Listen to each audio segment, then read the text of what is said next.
I want, to tell the stories of women in history, and I realized that I didn't know those stories enough to tell them in my classroom. It was a book on women in history that social studies professor Kelsey Brooke Eckert was reading over the summer that got her thinking.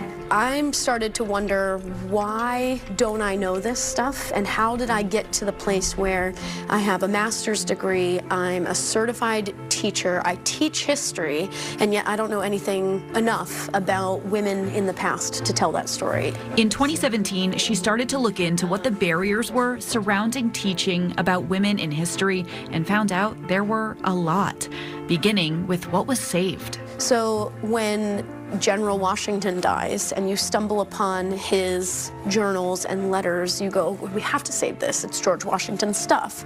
And we don't necessarily save the things that belonged to his daughter, his wife. So she took action, writing a book about the challenges, starting a podcast, and creating a nonprofit to try and change it.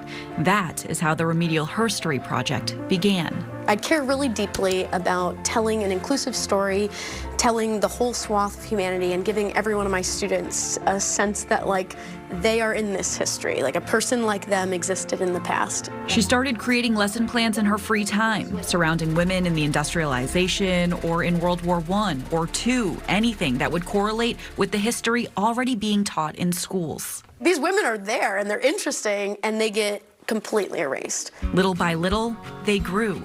Now recognized by the Library of Congress, the Remedial Herstory Project has 4 textbooks and over 160 lesson plans free to educators across the world to use. And they're tracking on average 10,000 educators a week looking at these curriculums created by 100 volunteer scholars across the globe.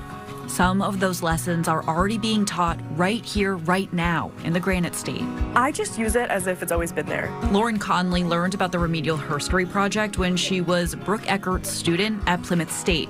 Now she's a teacher at Kearsarge Regional High School, and she knew that herstory would be taught in her classroom.